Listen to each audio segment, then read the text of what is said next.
ಹೊಳೆನರಸೀಪುರದಲ್ಲಿ ಭವಾನಿ ಇಲ್ಲ ಇಲ್ಲ ಇಲ್ಲ. ಕಳೆದ 1 ತಿಂಗಳಿನಿಂದಲೂ ಭವಾನಿ ಇಲ್ಲಿ ಇಲ್ಲವೇ ಇಲ್ಲ. ಅಮ್ಮ ತಿಂಗಳ ಹಿಂದೆ ಹೋದವರು ಮತ್ತೆ ಬಂದೇ ಇಲ್ಲ. ಎಲ್ಲಿ ಹೋದ್ರು, ಯಾವ ಕಡೆ ಹೋದ್ರು, ಎಲ್ಲಿದ್ದಾರೋ ಗೊತ್ತಿಲ್ಲ.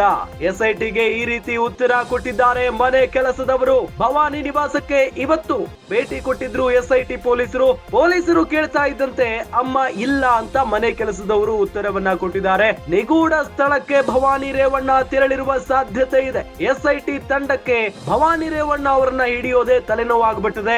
ಈಗಾಗಲೇ ಬೇಲ್ ರಿಜೆಕ್ಟ್ ಆಗಿರೋದು.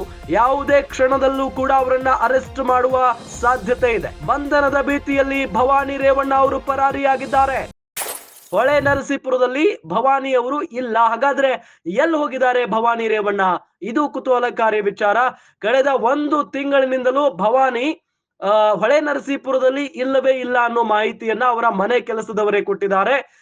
ಎಲ್ಲಿ ಹೋದ್ರೋ, ಯಾವ ಕಡೆ ಹೋದ್ರೋ, ಎಲ್ಲಿದ್ದಾರೋ ಗೊತ್ತಿಲ್ಲ ಅಂತ ಹೇಳಿ ಎಸ್ಐಟಿಗೆ ಮನೆ ಕೆಲಸದವರು ಹೇಳಿದ್ದಾರೆ.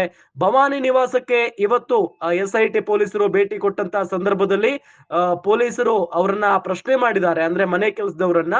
ಆಗ 1 ತಿಂಗಳಿನಿಂದ ಭವಾನಿ ಅಮ್ಮನವರನ್ನ ನಾವು ನೋಡೇ ಇಲ್ಲ ಅಂತ ಹೇಳಿದ್ದಾರೆ. ನಿಗೂಢ ಸ್ಥಳಕ್ಕೆ ಭವಾನಿ ರೇವಣ್ಣ ತೆರಳಿರುವಂತ ಎಲ್ಲಾ ಸಾಧ್ಯತೆ ದಟ್ಟವಾಗಿ ಕಾಣಿಸ್ತಾ ಇದೆ.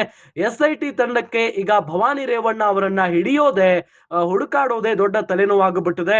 ಈಗಾಗಲೇ ಬೇಲ್ ರಿಜೆಕ್ಟ್ ಆಗಿರೋದು. ಯಾವುದೇ ಕ್ಷಣದಲ್ಲಿ ಬೇಕಾದ್ರೂ ಅವರನ್ನ ಅರೆಸ್ಟ್ ಮಾಡಬಹುದು. ಬಂಧನದ ಭೀತಿಯಲ್ಲಿ ಭವಾನಿ ರೇವಣ್ಣ ಅವರು ಪರಾರಿಯಾಗಿದ್ದಾರೆ.